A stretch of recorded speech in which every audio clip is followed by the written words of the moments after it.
Good day, everyone. In behalf of my group mates, I am Lilani Laca Bonifacio, a B.Ed student, and I am proudly to present to you our research entitled Challenges Encountered by the Selected Teachers at San Gabriel Elementary School, Quezon City during the pandemic.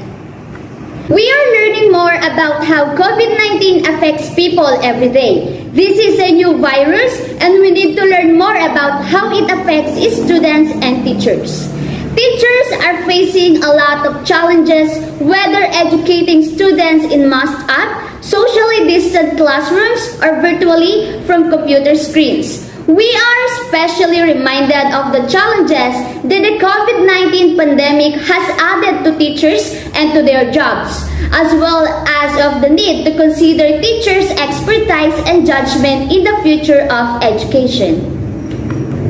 Teachers are the closest witnesses of the challenges the pandemic has brought for their students, for themselves, and for their jobs, and their expertise and judgment are critically important to solving these challenges as the pandemic continues and its aftermath. Although the report explores the challenges teachers face in these uniquely difficult circumstances, we were eager to have a real-time description of teachers' experiences in the classroom during COVID-19. Teachers must ensure that the quality of learning remains, even with the absence of face-to-face experiences, from the planning of lesson plans to the conducting of classes and distributing of assignments. That's why we, as the authors, are looking for the challenges that the selected teachers encountered in San Gabriel Elementary School, Quezon City during the pandemic, the paradigm shift for teachers' challenges in the new normal. Like parents and students, teachers will likely say the struggle is real. The general intent of this study is to know how many teachers at San Gabriel Elementary School are encountering challenges during this pandemic. Tukarage 2011, Normative Descriptive Method Design gives a clear statement of what exists at the present study. This method involves gathering and analyzing data about the variables rather than individual person.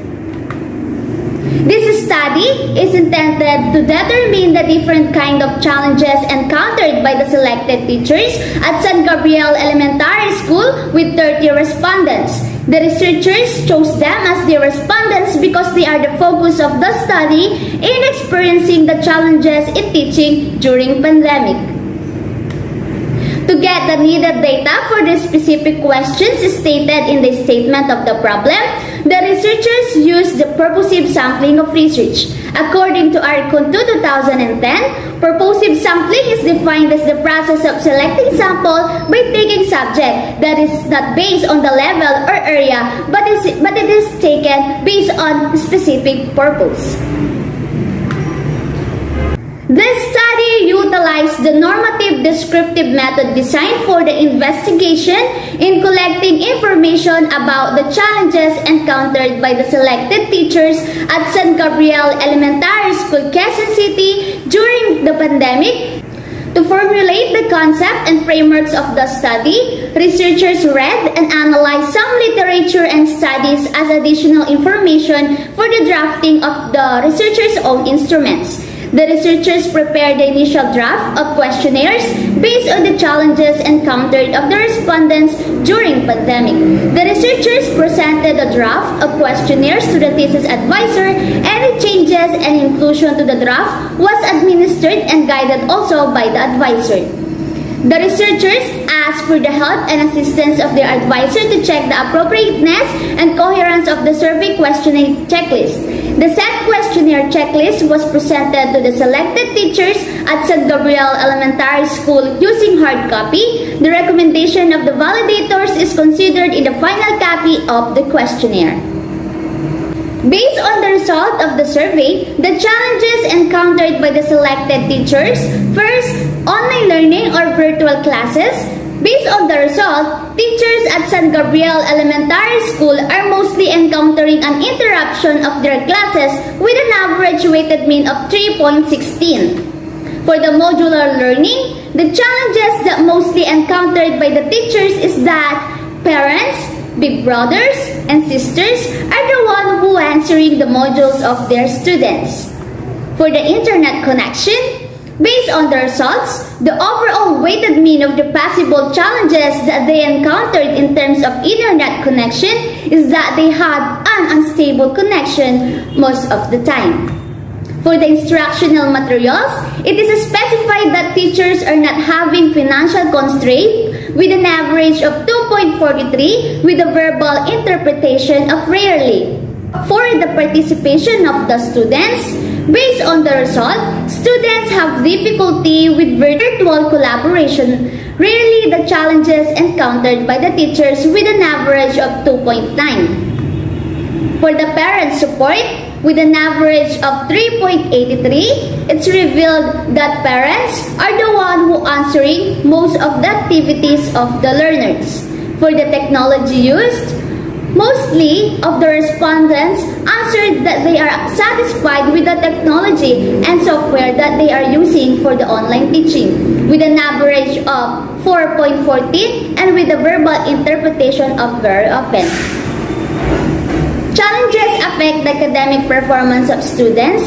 Based on the result, learners are experiencing difficulties to learn in this new normal via online and modular with an average of 3.53 with a verbal interpretation of very often. Solution may be offered to minimize the presence of the challenges. It is clear that teachers motivated their students, patiently teaching, and they are inspired to teach.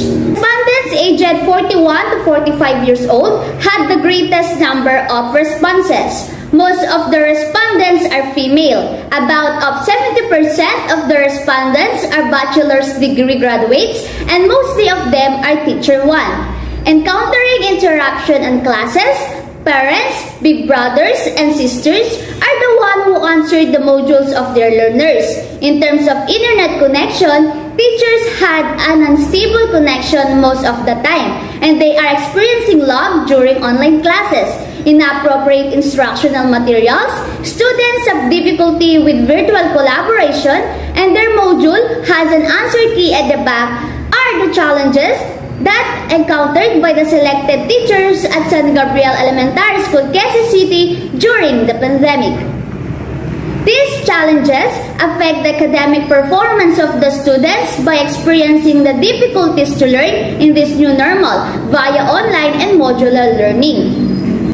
The solution may be offered is that teachers must be inspired, patient, and motivated.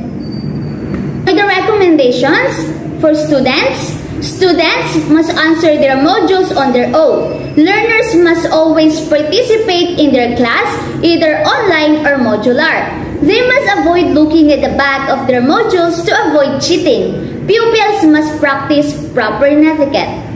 For the parents must only guide their children to answer their modules and let them on their own. They must provide their children a comfortable learning place, learn how to boost their child's confidence, support their child to attend virtual classes. Parents should pass their modules on time. For the teachers must find a quiet place to learn to avoid interruption and noises in their surroundings. Educators should prepare appropriate instructional materials. Teachers should give consideration and extra attention to those who are left behind in the class and prepare extra technology devices for teaching to avoid logging and interruption of classes. Guidelines: teachers should prepare the only materials to present the lesson on time. They should implement their own rules in their virtual classes to avoid trouble in controlling their classroom behavior. Teachers should master the teaching-learning procedure for the strong engagement of the learners. And they should implement their rules in passing the modules of their students on time to avoid staying late at school. So that would be all. Thank you.